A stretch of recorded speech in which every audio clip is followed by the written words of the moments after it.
A última vez que alguém viu os irmãos Kingsley foi numa tarde de julho de 1997, enquanto caminhavam de volta para a floresta vestindo seus uniformes de escoteiros. Quando uma forte tempestade atingiu a região, presumiu-se que os rapazes haviam sido tragicamente perdidos para a fúria da natureza. Uma crença que não confortou ninguém, mas que encerrou oficialmente as buscas. 11 anos mais tarde, porém, o som metálico da máquina de um madeireiro, ao atingir um container de transporte enterrado, finalmente desvendaria o caso, revelando uma verdade sinistra escondida sob o solo da floresta. O céu sobre a floresta estadual adquiria uma tonalidade doentia e arroxeada, muito antes do sol se pôr no dia 12 de julho de 1997. Dentro da residência dos Kingsley, situada perto da orla da floresta, a mudança na luz passou inicialmente despercebida. Foi o silêncio na casa, a ausência de duas vozes específicas, que primeiro soou como um alarme. Myra Kingsley verificou o relógio novamente. Seus filhos, Ronan, de 13 anos, e Jarek, de 11, estavam atrasados. Os rapazes tinham passado a tarde numa reunião de escoteiros, um encontro de rotina realizado numa clareira logo na entrada da floresta. A reunião tinha terminado horas antes. A essa altura, Ronan e Jarek já deveriam estar em casa, despindo os uniformes e pedindo lanches. Ronan, o mais velho, era tipicamente responsável, reconhecível pela sua camisa caque de manga curta e calções escuros, com o cabelo loiro bem penteado. Jarek, mais quieto e observador, usava a variante de manga comprida do uniforme, verde-oliva, com um pendente circular único, pendurado num cordão vermelho ao pescoço. Eram inseparáveis, ligados por algo mais do que apenas o laço de irmãos. Partilhavam uma intensa curiosidade pela vastidão selvagem que começava, praticamente, à porta de sua casa. Mira mencionou o atraso ao seu marido, Finian. Inicialmente, a preocupação era leve. Talvez a reunião se tivesse prolongado, ou talvez tivessem parado na casa de um amigo. Mas, à medida que mais 30 minutos se passavam, a atmosfera na casa começou a mudar, espelhando o tempo que se deteriorava rapidamente lá fora. O vento ganhava força, fazendo as janelas tremerem, com um gemido baixo e insistente. A previsão do tempo mencionava uma possibilidade de chuva, mas isto parecia diferente. Parecia mais pesado, mais agressivo. A pressão atmosférica parecia cair, criando uma tensão palpável no ar. Finian saiu à rua. A temperatura tinha caído drasticamente e o ar carregava o cheiro denso e metálico de uma chuva iminente. As árvores na fronteira da propriedade eram açoitadas com violência. Aquilo não era um aguaceiro de verão, era uma frente de tempestade severa e veloz.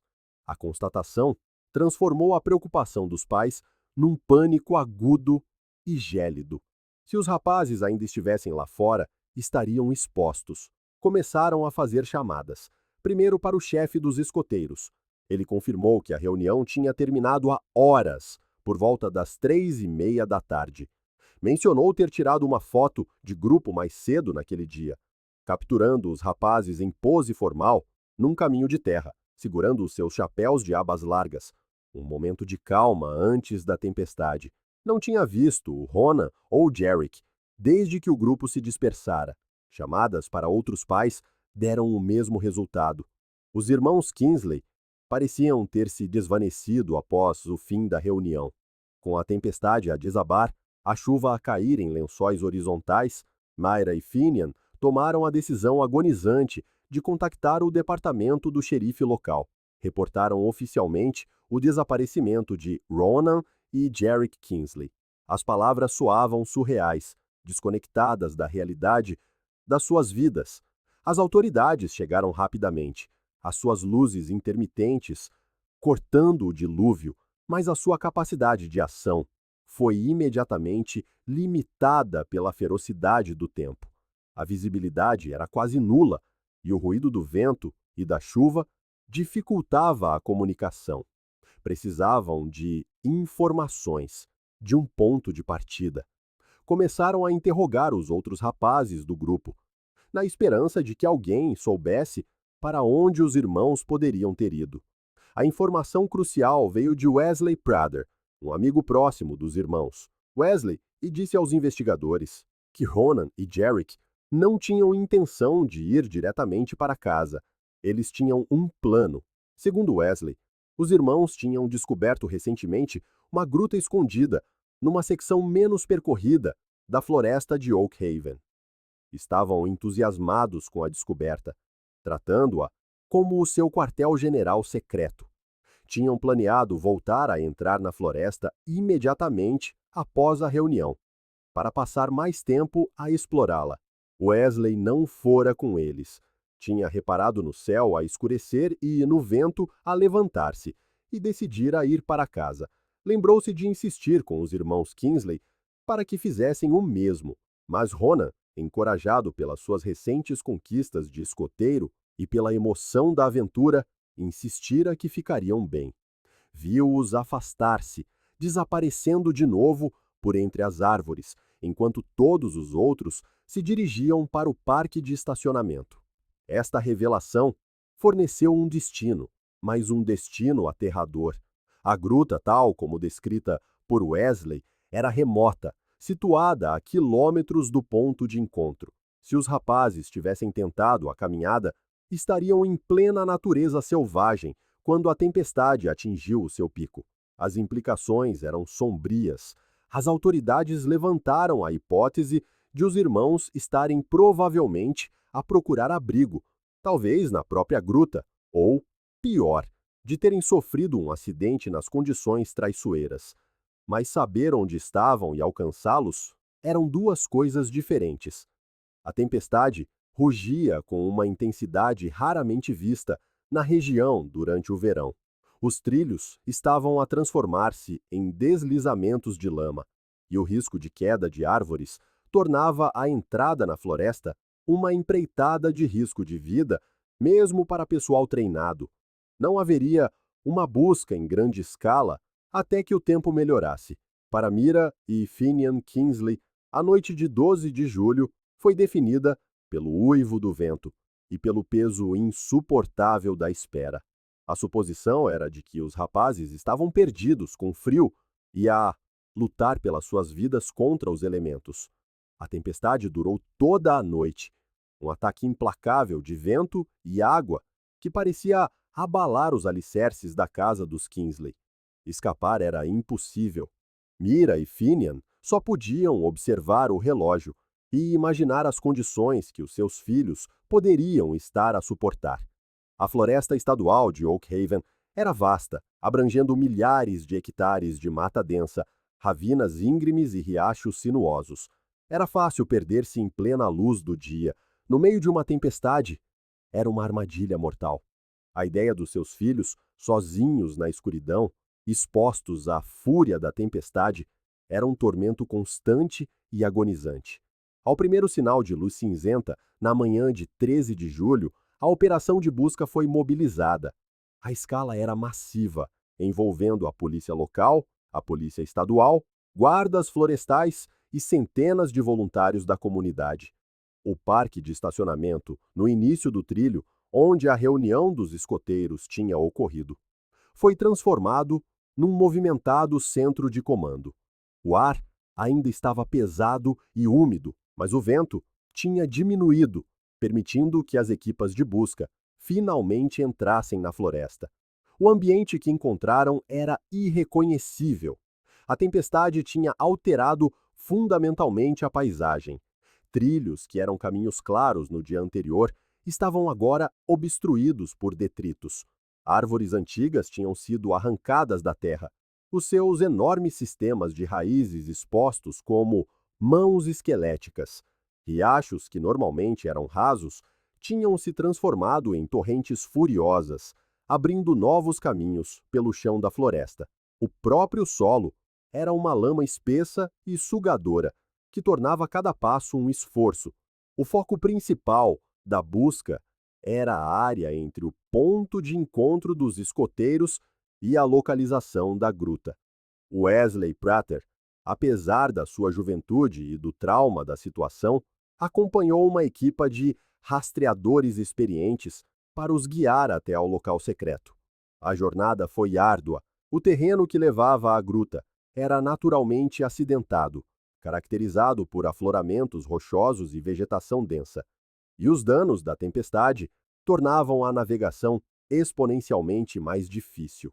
As equipas de busca trabalhavam em padrões de grelha organizados, chamando os nomes dos rapazes, o som engolido pela folhagem densa e úmida. Usaram cordas para atravessar áreas inundadas e motosserras para abrir caminhos. O esforço físico era imenso. Os voluntários, impulsionados por uma esperança desesperada de encontrar os rapazes vivos, levaram-se ao limite da exaustão. O primeiro dia de busca não deu em nada. Ao cair da noite, as equipas foram forçadas a recuar, desanimadas e frustradas. A temperatura caiu, adicionando o risco de hipotermia à lista de perigos que os rapazes enfrentavam, se ainda estivessem lá fora. No segundo dia, 14 de julho, a busca recomeçou com intensidade renovada. Equipas especializadas, equipadas com material de escalada e tecnologia de mapeamento, avançaram para as áreas remotas que Wesley tinha indicado. O terreno aqui era acidentado, caracterizado por inclinações íngremes e afloramentos rochosos, tornando a jornada ainda mais difícil. Foi no final da tarde do segundo dia que finalmente ocorreu um avanço. Uma equipe de busca localizou uma gruta que correspondia à descrição fornecida por Wesley. Estava situada numa ravina remota, a sua entrada parcialmente obscurecida por um deslizamento de lama e rocha, provocado pelas chuvas fortes. A visão da gruta arrefeceu imediatamente o ânimo da equipa de busca. Era de difícil acesso, e a área circundante mostrava sinais claros de um violento fluxo de água. Os investigadores entraram cautelosamente na gruta. Estava úmida e fria, o ar denso com o cheiro de terra molhada. A primeira prioridade era determinar se os rapazes tinham realmente chegado até ali. O chão da gruta estava coberto por uma espessa camada de lodo fresco, tornando a busca por pegadas ou itens perdidos quase impossível. A busca parecia estar a chegar a um beco sem saída, até que um dos rastreadores notou algo perto da entrada. Não era um pertence ou um pedaço de roupa, era um nó, amarrado firmemente a um sistema de raízes exposto perto da abertura da gruta, estava um pedaço de cordão vermelho, idêntico ao tipo usado nos uniformes dos escoteiros. O cordão tinha sido moldado num nó complexo e intrincado. Foi imediatamente reconhecido como um nó de escotismo especializado, um que não era tipicamente conhecido por membros juniores. Wesley Prater foi levado ao local para o examinar. A sua reação foi imediata. Ele confirmou que este nó específico, uma variação de um nó de fricção, era algo que Ronan Kingsley tinha dominado recentemente. Ronan estava intensamente orgulhoso desta conquista, praticando-a incessantemente e mostrando-a aos outros escoteiros. Segundo Wesley, Ronan era provavelmente o único rapaz no grupo capaz de o atar corretamente sob pressão. A descoberta do nó foi crucial. Sugeria fortemente que os irmãos Kingsley tinham chegado ao seu destino pouco antes da tempestade atingir o seu pico.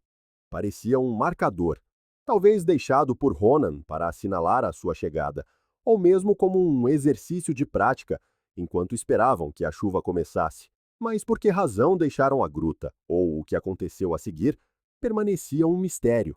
As evidências físicas dentro da gruta apontavam para um cenário sombrio.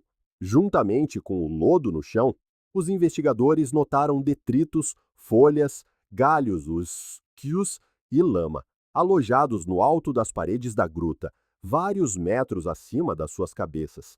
Esta era uma marca de água alta, uma evidência clara de que a gruta tinha sofrido uma inundação súbita e significativa durante a tempestade. A ravina do lado de fora tinha agido como um funil, canalizando o escoamento torrencial diretamente para a abertura. A teoria predominante começou a solidificar-se e era devastadora. As autoridades acreditavam que os rapazes tinham sido apanhados por uma enchente relâmpago dentro dos confins da gruta. A força da água teria sido avassaladora, dando-lhes pouca ou nenhuma chance de escapar. A teoria alternativa era apenas um pouco menos horrível. Talvez tivessem visto a água a subir e tentado fugir, apenas para se perderem e desorientarem na natureza circundante durante o auge da tempestade. A descoberta do nó concentrou os esforços de busca, mas não tornou a tarefa mais fácil. O raio de busca foi expandido significativamente em torno da área da gruta. Mergulhadores foram trazidos para procurar nos riachos inchados e nos lagos temporários, criados pelas inundações. Unidades caninas especializadas em rastreamento e detecção de cadáveres percorreram o terreno. A comunidade mobilizou-se com uma intensidade nascida da dor partilhada e da esperança desesperada de encontrar os rapazes vivos. As semanas arrastaram-se. O calor do verão regressou, secando a lama e tornando o ar denso e úmido. A atenção da comunicação social diminuiu gradualmente, e o número de voluntários também. O desgaste físico das equipas de busca era imenso, mas o desgaste emocional era ainda maior. Apesar da mais exaustiva operação de busca na história da região, nenhum outro vestígio de Ronan ou Jerry Kingsley foi encontrado. Nenhuma roupa, nenhum equipamento, nada. Era como se a tempestade os tivesse simplesmente varrido. A ausência de qualquer evidência fora da gruta reforçou a crença de que tinham perecido na inundação, os seus corpos talvez enterrados sob toneladas de lodo ou levados a quilômetros de distância para pântanos inacessíveis. A investigação estagnou. Não havia suspeitos, nem sinais de crime. O nó na entrada da gruta foi interpretado como o último artefacto de um acidente trágico. Para Mira e Finian Kingsley, a incerteza era um tormento. Realizaram cerimônias fúnebres sem corpos, agarrando-se à tênue esperança de que os seus filhos pudessem um dia ser encontrados. O caso dos irmãos Kingsley foi oficialmente declarado como um caso arquivado. Foi categorizado como um acidente trágico, o caso de dois rapazes aventureiros, apanhados num ato implacável da natureza. A Floresta Estadual de Oak Haven guardou os seus segredos, e a história dos escoteiros desaparecidos tornou-se uma lenda local, um conto de advertência contado à volta de fogueiras. A vida na comunidade seguiu em frente, mas a cicatriz permaneceu, uma ferida que se recusava a sarar. 11 anos passaram. A narrativa muda para outubro de 2008. A Floresta Estadual de Oak Haven permanecia em grande parte inalterada, uma vasta extensão de natureza selvagem que resistia à invasão humana. A história dos irmãos Kingsley tinha se desvanecido no folclore local, uma nota de rodapé trágica na história da região.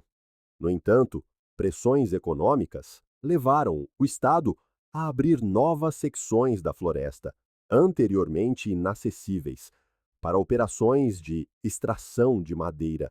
Uma dessas áreas, localizada nas profundezas da floresta, a quilômetros do perímetro da área de busca de 1997, estava a ser ativamente explorada.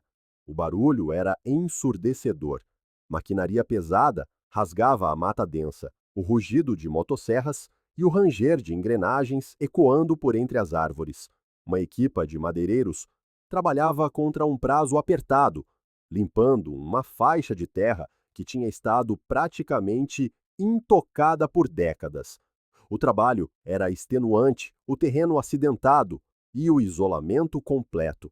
Estavam nas profundezas da floresta, longe de qualquer estrada pavimentada, numa área onde os sinais de telemóvel eram inexistentes. Garrick Vane operava uma máquina de corte e acumulação, uma máquina colossal projetada para cortar e agrupar várias árvores simultaneamente. Era um madeireiro experiente, acostumado aos ritmos da floresta e à resistência da terra.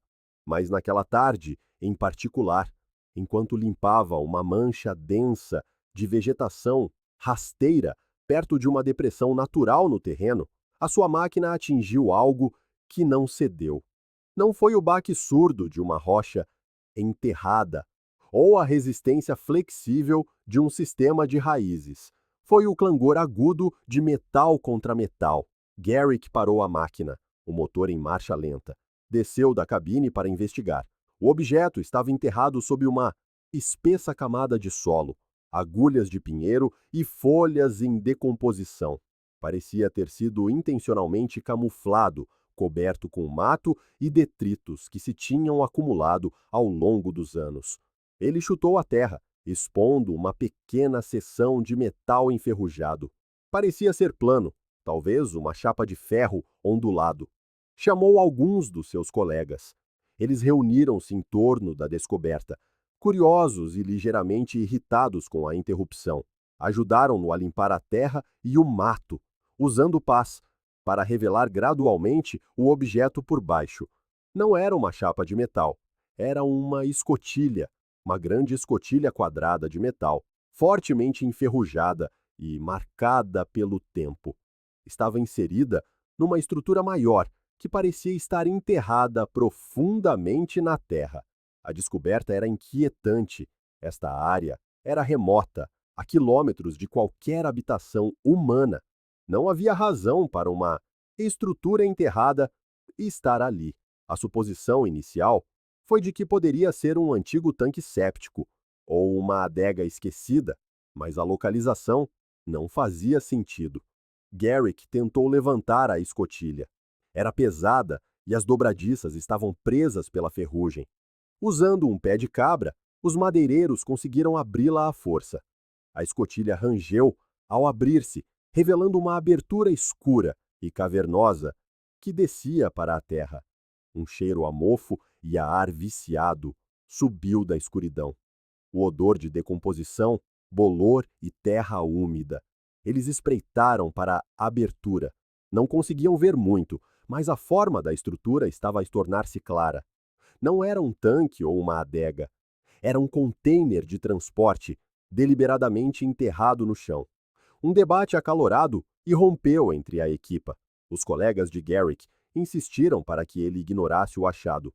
Já estavam atrasados no cronograma, e envolver as autoridades significaria parar a operação, potencialmente por dias. O atraso comprometeria o seu pagamento, e o chefe era notoriamente implacável com prazos perdidos. Argumentaram que provavelmente era apenas um antigo abrigo de sobrevivencialista ou um esconderijo de castor, e não era da sua conta. Vamos apenas cobrir isso de novo e seguir em frente, insistiu o capataz. Mas Garrick Vane era pai.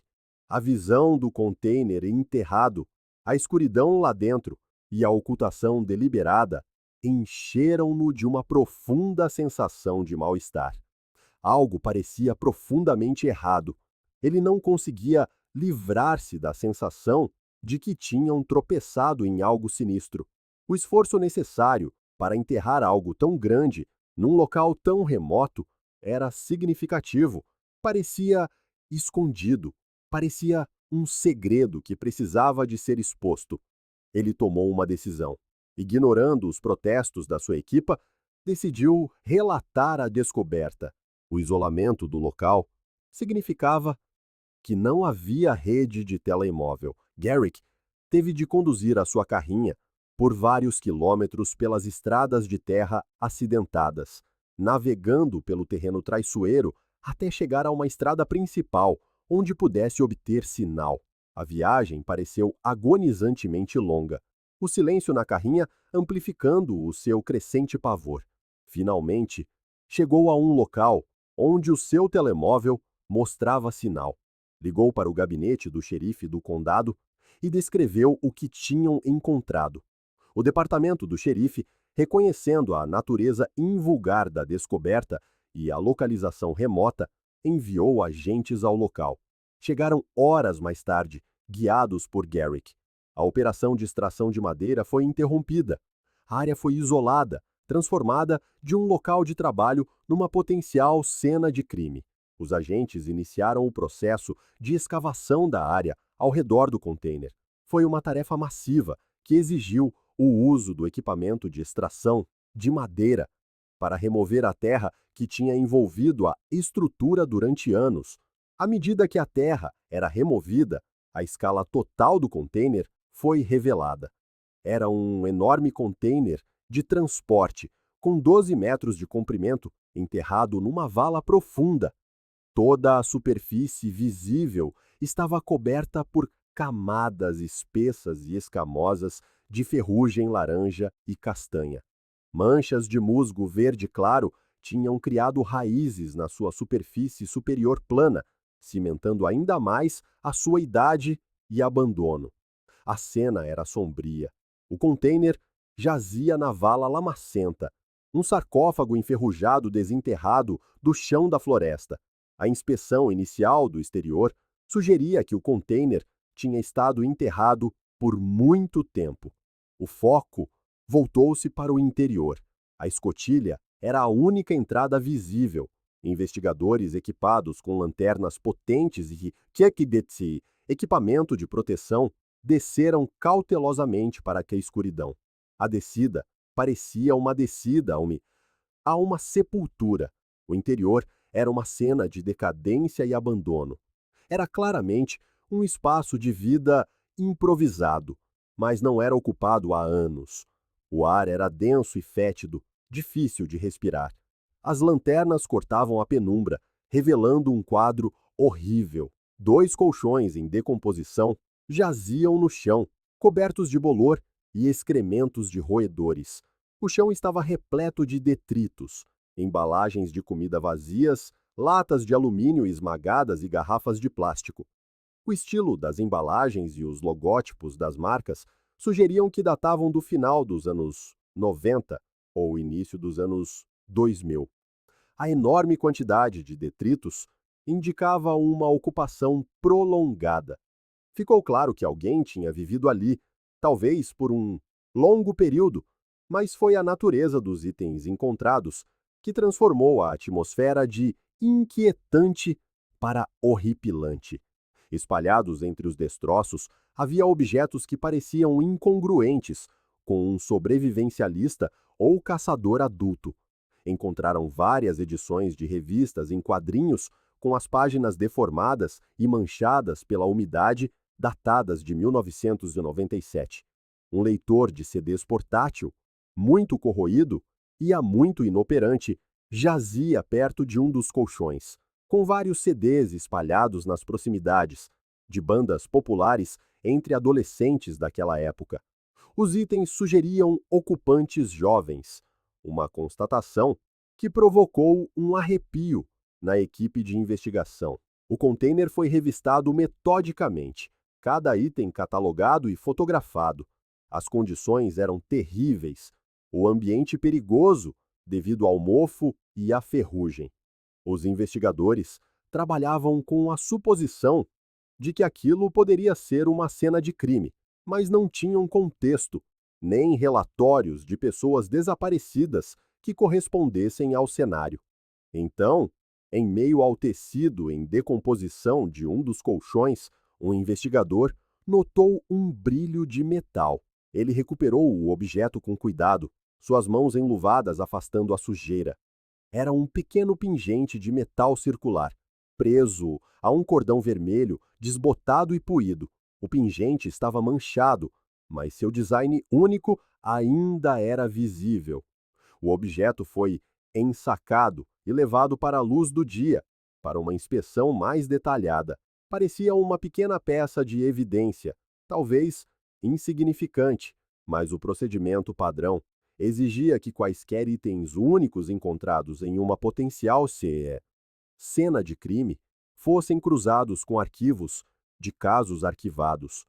O pingente foi processado e sua descrição inserida no banco de dados de pessoas desaparecidas do Estado.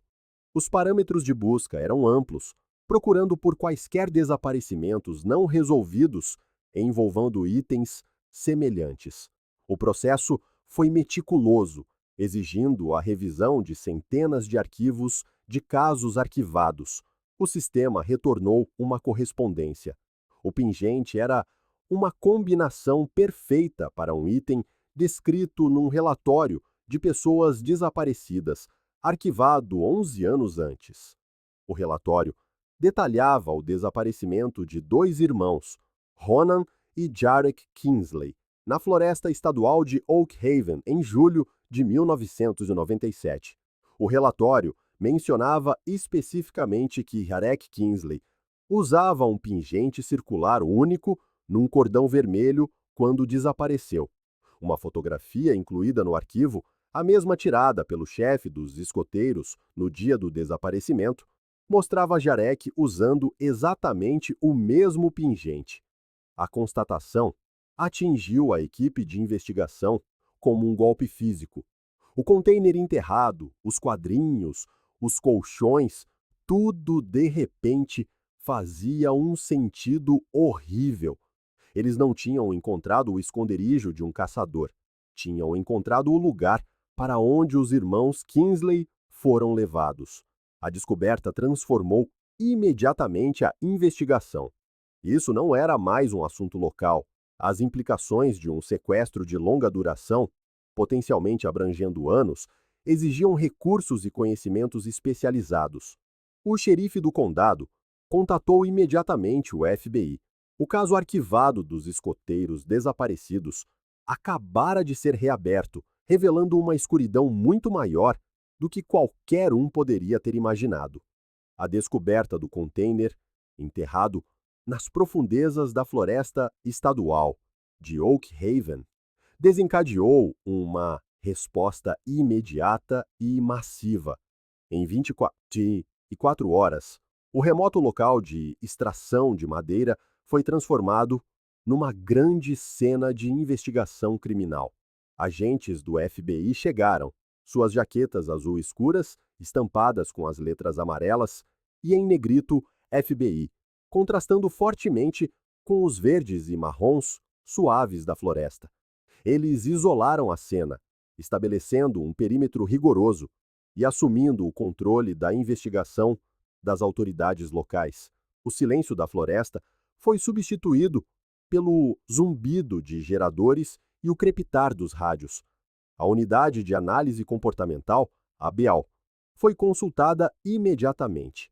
A natureza da descoberta, um bunker subterrâneo escondido projetado para cativeiro de longo prazo, apontava para um tipo específico de criminoso, caracterizado por planejamento meticuloso, paciência e um grau assustador de organização.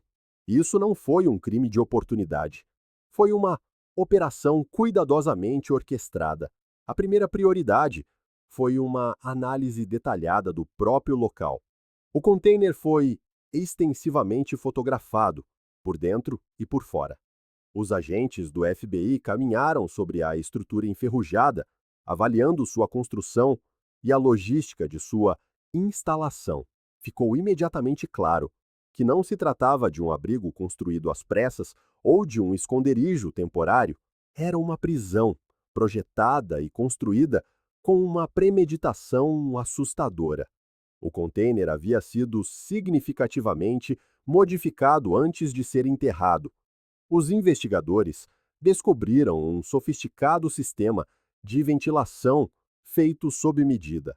Esta foi a característica mais impressionante, revelando o planejamento meticuloso e a perícia técnica do perpetrador. Não era apenas um simples tubo de ar. Consistia numa complexa rede de dutos enterrados, ventiladores especializados e filtros projetados para circular o ar, permanecendo ocultos da superfície. As aberturas de entrada e saída de ar estavam localizadas a centenas de metros do container, escondidas em densos matagais. O sistema era intrincado, sugerindo um alto grau de habilidade técnica e conhecimento de sistemas de climatização. A escotilha, o único ponto de entrada e saída, havia sido reforçada com pesadas barras de aço e protegida com múltiplos mecanismos de travamento. Não eram fechaduras comuns, eram travas feitas sob medida, projetadas especificamente para impedir a fuga pelo lado de dentro. Não havia como alguém dentro do container abrir a escotilha sem ferramentas especializadas. A constatação confirmou a realidade horrível. Ronan e Jarek Kingsley não haviam tropeçado neste lugar. Eles foram mantidos em cativeiro aqui, enterrados vivos na escuridão. A logística da operação era estarrecedora. Localizar um container de 12 metros numa área tão remota exigia uma premeditação significativa e o uso de equipamentos pesados, escavadeiras, tratores, talvez até um guindaste. Não era algo que pudesse ser realizado de forma rápida ou silenciosa. Isso implicava que o perpetrador tinha acesso à área e os meios para operar maquinário pesado sem levantar suspeitas. Enquanto os analistas comportamentais trabalhavam no perfil do criminoso, as equipes forenses começaram o meticuloso processo de busca por evidências dentro do container. Eles esperavam encontrar DNA, impressões digitais, cabelo ou qualquer vestígio que pudesse identificar o perpetrador ou confirmar a presença das vítimas além do pingente. O trabalho era lento e exaustivo, conduzido sob a luz ofuscante de holofotes portáteis, com o ar pesado pelo cheiro de decomposição e a ameaça de riscos biológicos. No entanto, o ambiente dentro do container provou ser um pesadelo forense. Após anos de infiltração de umidade, as temperaturas flutuantes e a onipresente ferrugem e mofo haviam degradado qualquer evidência biológica em potencial. As superfícies estavam cobertas por uma espessa camada de sujeira, tornando a recuperação de impressões digitais impossível. Os colchões e restos de roupas estavam tão decompostos que qualquer DNA presente há muito havia se desintegrado. Apesar das mais avançadas técnicas forenses disponíveis em 2008, o local estava forensemente estéril. O perpetrador não apenas escondeu a cena do crime, o tempo e a natureza a haviam efetivamente esterilizado. A descoberta do container destroçou a teoria de longa data de que os irmãos Kingsley haviam morrido num acidente durante a tempestade. A narrativa de uma inundação trágica foi substituída por uma realidade muito mais sinistra. Era agora, inegavelmente, um caso de sequestro. A tempestade, que fora vista como a causa do desaparecimento, era agora vista como uma trágica coincidência. O caos e a confusão causados pelo clima provavelmente ajudaram o sequestrador, fornecendo cobertura para o crime e apagando quaisquer rastros potenciais. A investigação mudou de foco. Se os meninos foram sequestrados, como o perpetrador conseguiu transportá-los para as profundezas da floresta e enterrá-los numa prisão preparada sem ser detectado? A chave estava na logística da operação. O uso de maquinário pesado era a pasta mais promissora. Os investigadores começaram a pesquisar a história do terreno específico onde o container foi encontrado. Os registros de propriedade revelaram que, embora a área fosse de propriedade do Estado, ela havia sido arrendada em meados da década de 1990 a uma pequena empresa independente de agregados para construção. A empresa era especializada na extração de pedra e cascalho, operações que inerentemente envolviam o uso de equipamentos pesados. Este arrendamento fornecia uma explicação plausível de como alguém poderia ter tido o acesso e a justificativa para operar escavadeiras e tratores na área, sem levantar suspeitas imediatas. O ruído e a perturbação causados pela operação da pedreira teriam mascarado o barulho e a atividade de enterrar o container. As autoridades teorizaram que o perpetrador estava provavelmente ligado a essa empresa.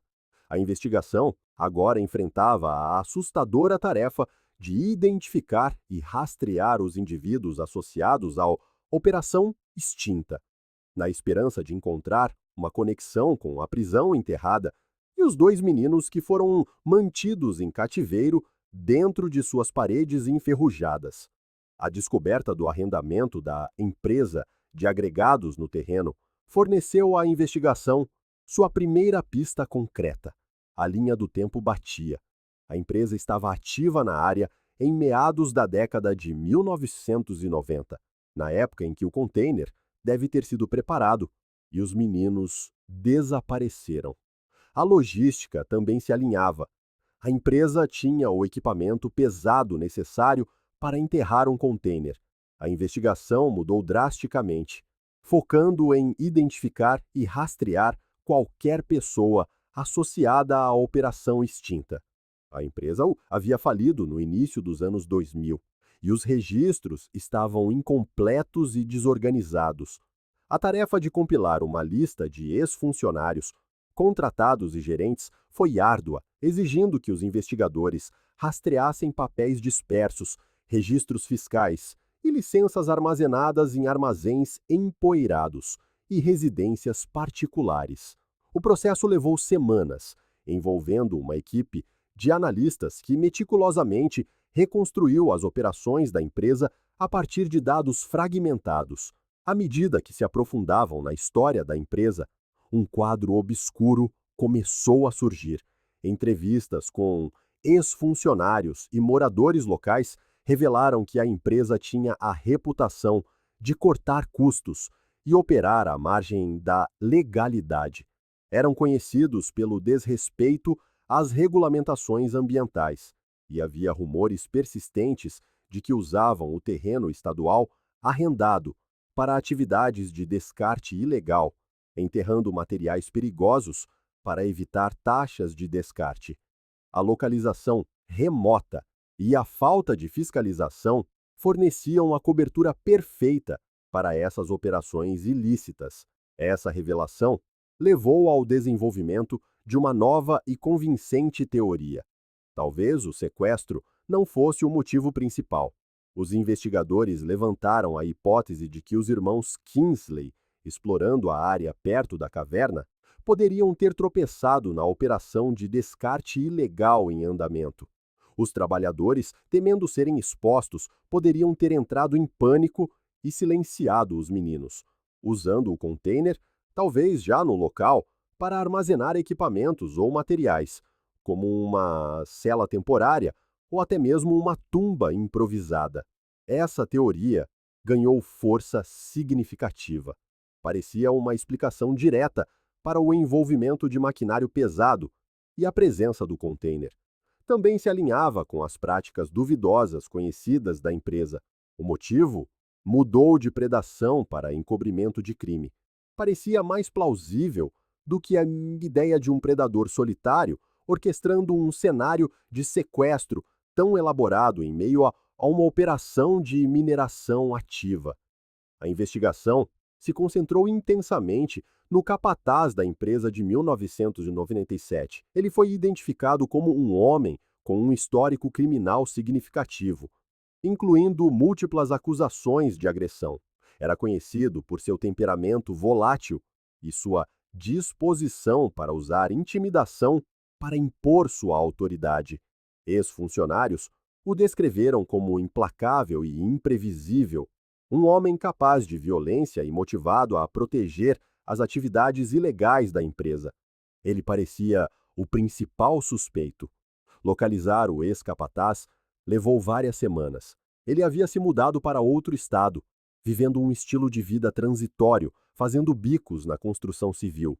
Agentes do FBI o rastrearam e o levaram para interrogatório. O confronto foi tenso. Os agentes se prepararam para uma reação hostil. O interrogatório foi agressivo. Os agentes o confrontaram com as evidências do container enterrado e o desaparecimento dos irmãos Kingsley.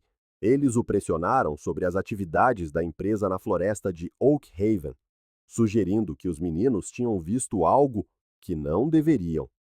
Eles pintaram o quadro de um homem desesperado para proteger seu sustento, disposto a fazer qualquer coisa para encobrir seus crimes.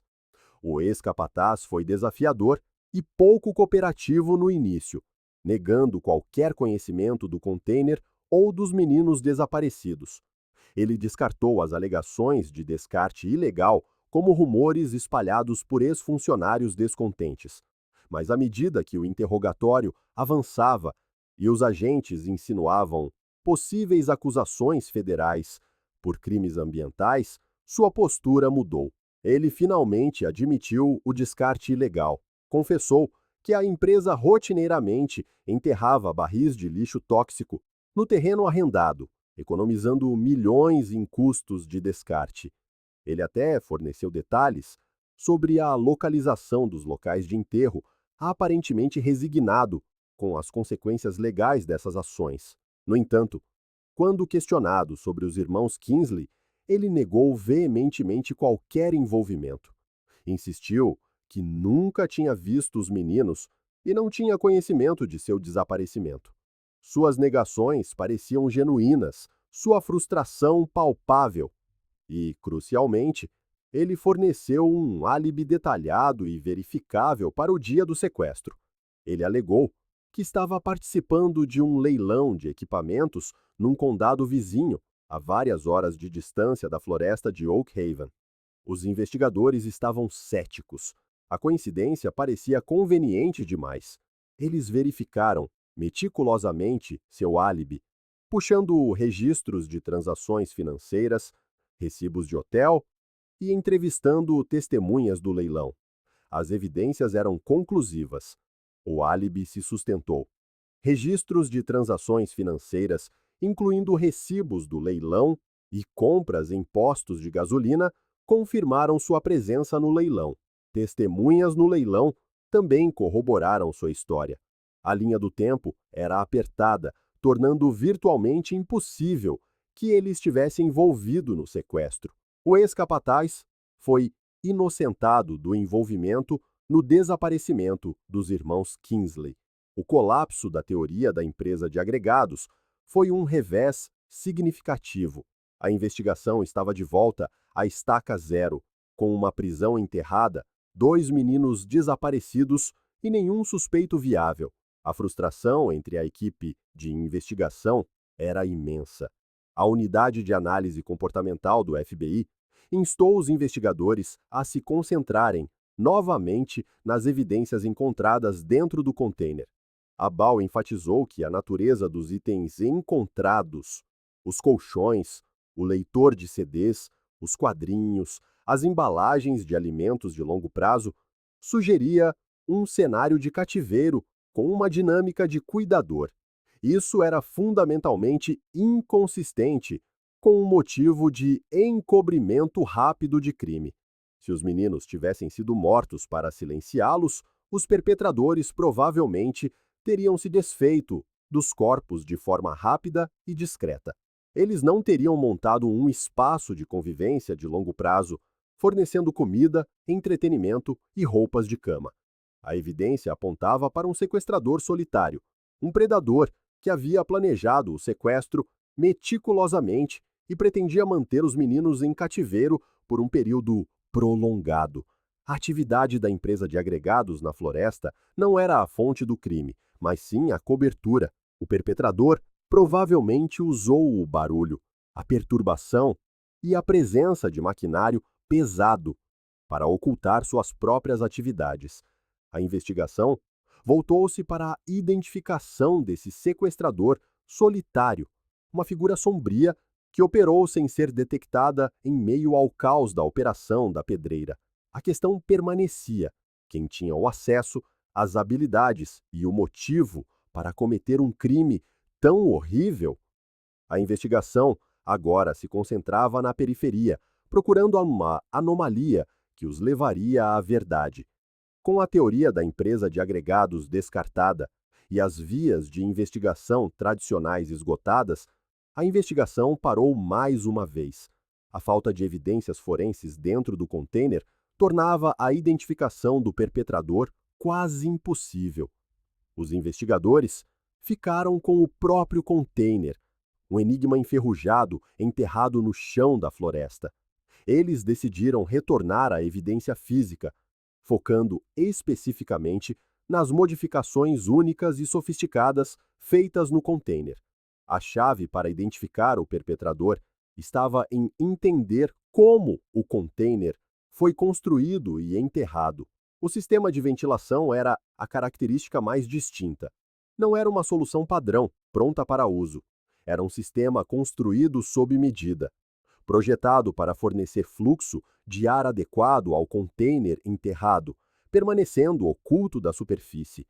Utilizava componentes industriais específicos de alta qualidade, ventiladores em linha especializados, filtros HEPA e dutos de alta resistência, normalmente não disponíveis para o público em geral ou para trabalhadores da construção civil. Esses componentes eram especializados, projetados para aplicações industriais, exigindo alta confiabilidade e durabilidade. Eram o tipo de componentes usados em sistemas especializados de aquecimento, ventilação e ar-condicionado em edifícios comerciais, hospitais ou instalações industriais. E isso indicava que o perpetrador tinha conhecimento especializado e acesso a equipamentos especializados. Os investigadores levantaram a hipótese de que o perpetrador deveria ter conhecimento especializado e acesso a esses componentes. Eles decidiram rastrear a origem das peças de ventilação, na esperança de identificar o comprador. Contataram o fabricante dos ventiladores e filtros especializados, identificados pelos números de série ainda visíveis nos componentes. O fabricante, reconhecendo a gravidade da investigação, cooperou totalmente, fornecendo uma lista de distribuidores regionais que vendiam esses componentes específicos em meados da década de 1990. A tarefa de rastrear os registros de vendas de mais de uma década antes era assustadora. Muitos dos distribuidores haviam falido ou eliminado seus registros antigos.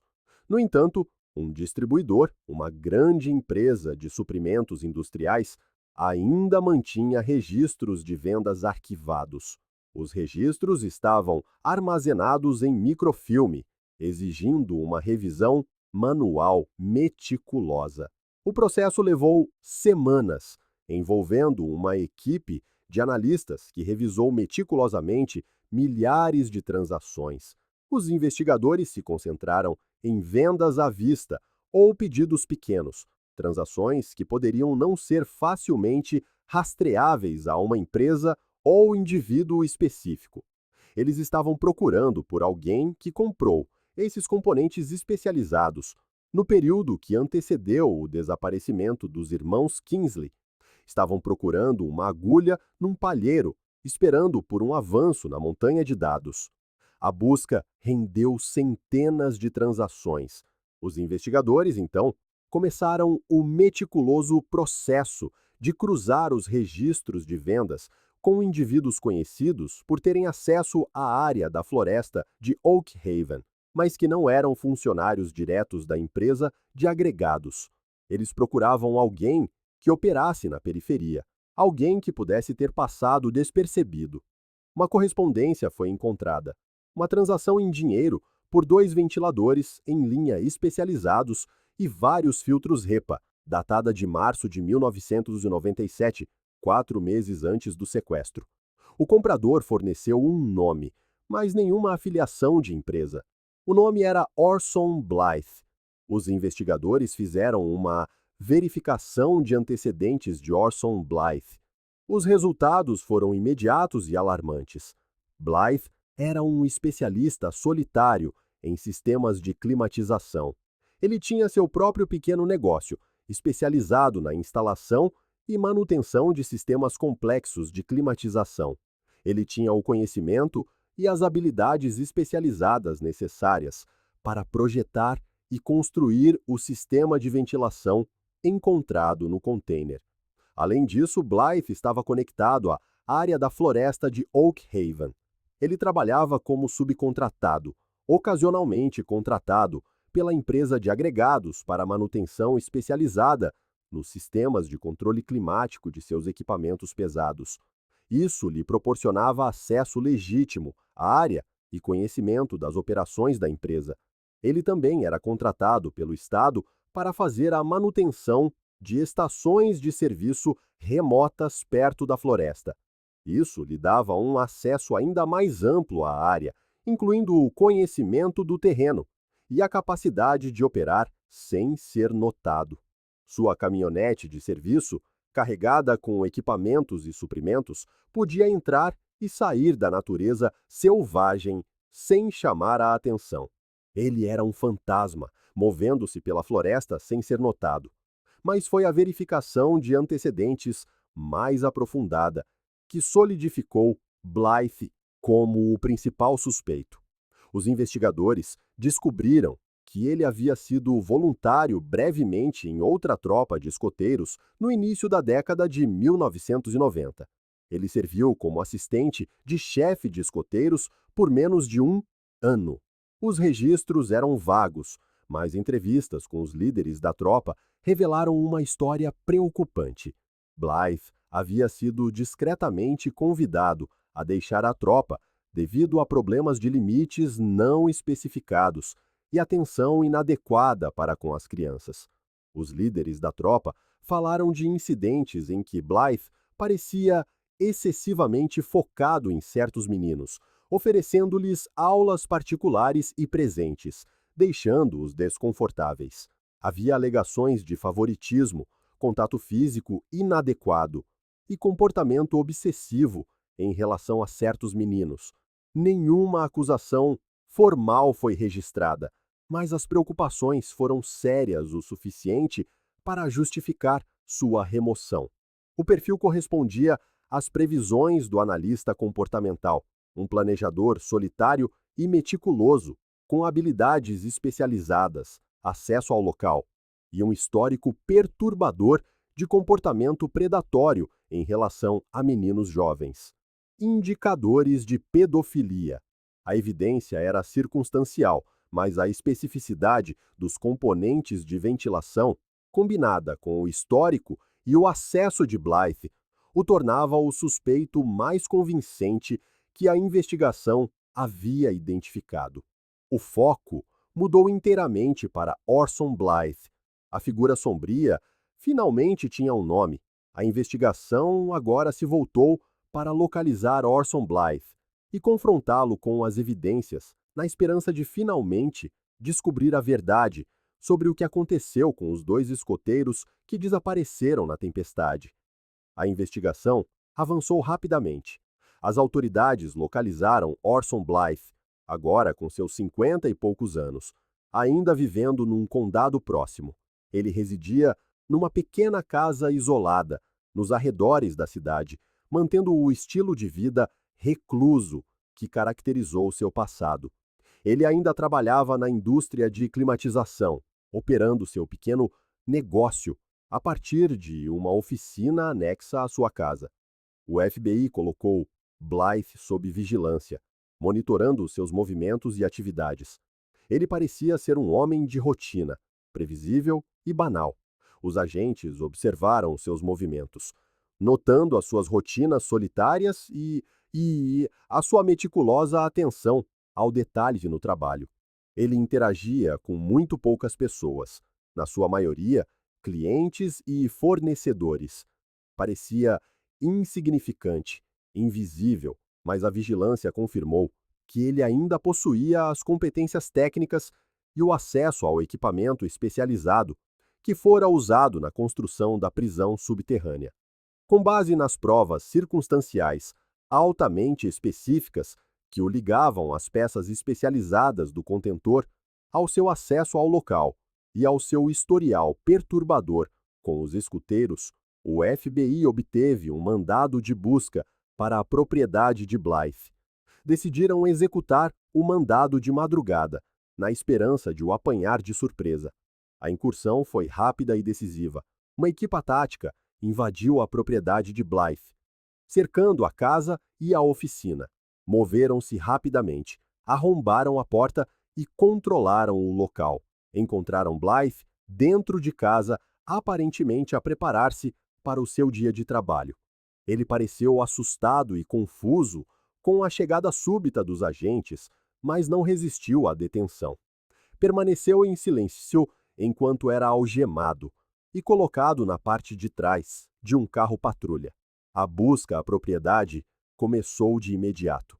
A casa estava arrumada e organizada, refletindo a natureza meticulosa de Blythe. Os investigadores revistaram todas as divisões, procurando qualquer prova que o ligasse aos irmãos Kingsley ou ao contentor enterrado. Não encontraram os troféus típicos frequentemente associados a predadores em série. Nenhuma fotografia, nenhum pertences roubados, nenhuma recordação do crime. Mas na oficina, por entre as ferramentas e o equipamento do seu ofício, encontraram algo muito mais incriminador. A oficina estava meticulosamente organizada, cada ferramenta no seu lugar, um reflexo da atenção obsessiva de Blythe ao detalhe. Num armário de arquivo trancado, escondido entre registros comerciais legítimos, descobriram um conjunto de desenhos de arquitetura e esquemas detalhados. Os desenhos representavam um contentor de transporte enterrado, completo com o complexo sistema de ventilação encontrado na cena do crime. As especificações correspondiam com precisão à construção única do contentor. O nível de detalhe era impressionante, incluindo medidas exatas, listas de materiais e instruções de instalação. Era a planta de uma prisão. A descoberta dos esquemas foi a prova irrefutável. Era a confirmação de que Blythe tinha projetado e construído a prisão subterrânea. Uma busca mais aprofundada na oficina revelou mais provas incriminadoras. Encontraram recibos do aluguer de equipamento pesado, uma escavadora e um bulldozer, datados de março de 1997, o mesmo mês em que ele comprou os componentes de ventilação especializados. A empresa de aluguer situava-se num condado vizinho, sugerindo que ele tinha evitado deliberadamente fornecedores locais para minimizar o risco de detecção. O contrato de aluguer listava Blythe como o operador, confirmando a sua capacidade de transportar e enterrar o contentor de forma independente. Numa caixa poeirenta, escondida no sótão da oficina, encontraram a prova mais perturbadora de todas, uma coleção de cartas não enviadas, dezenas delas, escritas ao longo de vários anos. As cartas eram obsessivas e delirantes, dirigidas a R e J. Detalhavam uma fantasia bizarra e distorcida de uma vida partilhada, uma família escondida a viver num santuário subterrâneo. As cartas revelavam uma mente profundamente perturbada, obcecada por controlo e posse. Descreviam as rotinas diárias dentro do contentor, a manipulação psicológica empregada por Blythe e as suas tentativas de criar uma versão perversa de uma dinâmica familiar. Blythe foi levado para o escritório do FBI para ser interrogado. Foi colocado numa sala pequena e estéril, com a atmosfera tensa pelo peso do confronto iminente. Inicialmente estava calmo e composto, mantendo a sua fachada de inocência. Negou qualquer conhecimento dos irmãos Kingsley ou do contentor enterrado. Alegou que estava a ser incriminado, que as provas tinham sido plantadas. O interrogatório foi metódico e implacável. Os agentes confrontaram-no com as provas físicas recolhidas da sua casa. Colocaram os esquemas sobre a mesa, comparando-os com as fotografias do sistema de ventilação do contentor. Mostraram-lhe os recibos do aluguer do equipamento pesado e dos componentes de ventilação. Leram excertos das cartas, forçando-o a confrontar a realidade das suas ações. O peso das provas era esmagador. A compostura de Blythe começou a ceder. As suas negações tornaram-se menos convincentes, o seu comportamento mais agitado. Os agentes pressionaram-no, focando-se no planeamento meticuloso, nas competências especializadas, no motivo predatório. Enfatizaram a gravidade da situação e as provas avassaladoras contra ele. Finalmente, confrontado com a prova irrefutável do seu envolvimento, a resistência de Blythe desmoronou-se. Ele confessou. A confissão foi detalhada e horripilante, proferida num tom monocórdico e sem emoção. Ele admitiu o rapto de Ronan e Jarek Kingsley. Contou como tinha visto os irmãos a entrar na floresta a 12 de julho de 1997, exatamente quando a tempestade começava. Ele conhecia bem a área e sabia da gruta que eles frequentavam. Tinha-os observado durante semanas, planeando o rapto. Abordou-os na sua carrinha de trabalho, oferecendo-lhes boleia, alegando que os podia levar para um abrigo da tempestade. Os rapazes, confiantes e desesperados por escapar à chuva, aceitaram a oferta. Uma vez dentro da carrinha, Blythe incapacitou-os com clorofórmio e transportou-os para o contentor, que tinha preparado meses antes. O contentor estava à espera, uma prisão enterrada, projetada especificamente para este fim.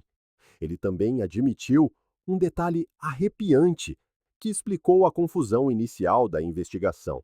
Confessou que, depois de prender os rapazes no contentor, tinha voltado à gruta e amarrado o nó específico ao sistema de raízes exposto.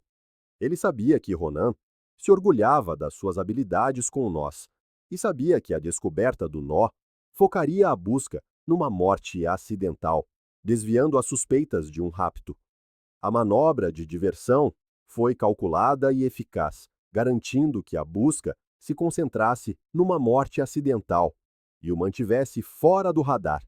Foi um golpe de mestre, uma dissimulação que funcionou durante 11 anos. Blythe revelou os detalhes horríveis do cativeiro. Descreveu como os manteve aprisionados no contentor, enterrado durante anos, levando-lhes comida, água e mantimentos. Descreveu as suas tentativas de criar uma versão distorcida de uma família, forçando os rapazes a participar nas suas fantasias delirantes. Mas Ronan, o irmão mais velho, nunca cedeu. Lutava constantemente, resistindo ao controle de Blythe e tentando várias fugas. Encorajava a Jarek a resistir também, mantendo uma determinação feroz para sobreviver. O desafio de Ronan enfurecia Blythe, levando a confrontos cada vez mais intensos. Vários meses após o início do cativeiro, durante um confronto violento dentro do contentor, Blythe matou Ronan. Admitiu tê-lo estrangulado num acesso de fúria, depois de Ronan ter conseguido danificar o sistema de ventilação numa tentativa de fuga. A confissão foi arrepiante na sua frieza. Blythe descreveu o homicídio com o mesmo detalhe meticuloso que usou para descrever a construção do contentor. Os investigadores pressionaram-no sobre a localização do corpo de Ronan. Precisavam de recuperar os restos mortais, de dar à família Kingsley alguma forma de encerramento. Sob pressão, Blythe concordou em levá-los ao local do enterro. Ele guiou os investigadores até um local separado na floresta de Oak Haven, a vários quilômetros do contentor. Era uma área remota, caracterizada por vegetação densa e terreno rochoso. Ele apontou para um local debaixo de um grande carvalho. A escavação começou de imediato. Os investigadores cavaram cuidadosamente, com movimentos precisos e deliberados. Após várias horas de escavação, descobriram restos mortais humanos. Eram ossadas, consistentes com um corpo enterrado há mais de uma década. A análise forense confirmou, mais tarde, a identidade dos restos mortais. Ronan Kingsley tinha sido finalmente encontrado. A descoberta foi de partir o coração, mas trouxe a confirmação que a família Kingsley procurava desesperadamente. A investigação tinha alcançado uma vitória parcial, mas o destino do irmão mais novo, Jarek, permanecia desconhecido. A recuperação dos restos mortais de Ronan trouxe algum encerramento à família Kingsley, confirmando os seus piores medos, mas pondo fim à agonia da incerteza sobre o seu destino. No entanto, o que aconteceu ao irmão mais novo, Jarek, permaneceu um mistério agonizante. Quando os investigadores pressionaram Orson Blythe sobre o que aconteceu a Jarek, a sua confissão detalhada e fria tornou-se subitamente evasiva e contraditória. Blythe afirmou que após a morte de Ronan, Jarek se tornou completamente retraído e apático, com o espírito quebrado. Insistiu que, vários anos mais tarde, por volta de 2001, Jarek conseguiu escapar. Segundo Blythe, ele tinha voltado ao contentor para reabastecer os mantimentos e encontrou a escotilha aberta e Jarek desaparecido. Alegou que Jarek tinha conseguido, de alguma forma, forçar as fechaduras reforçadas, um feito que parecia altamente improvável, dada a construção da escotilha e a idade e condição física de Jarek após anos de cativeiro. Blythe insistiu que procurou na área circundante, mas não encontrou qualquer vestígio de Jarek.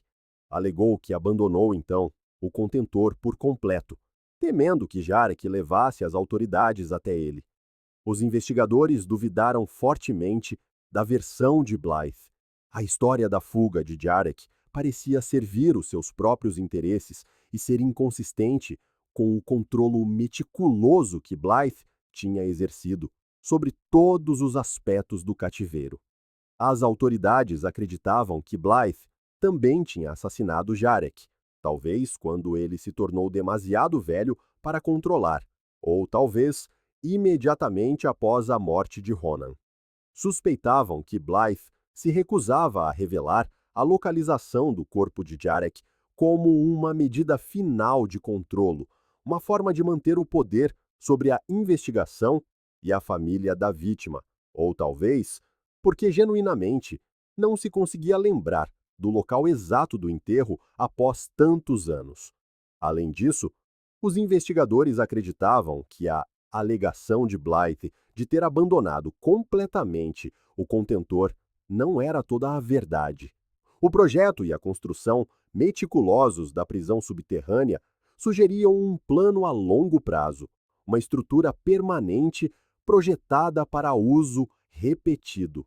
As autoridades especularam que Blythe provavelmente manteve o contentor ao longo dos anos, brincando com a ideia de mais vítimas, esperando pela oportunidade de atacar novamente. O local representava a manifestação física das suas fantasias mais sombrias, algo a que ele relutaria em renunciar completamente. A descoberta do contentor pelos madeireiros tinha, provavelmente, frustrado os seus planos futuros. Orson Blythe foi acusado do rapto e homicídio de Ronan Kingsley e do rapto de Jarek Kingsley.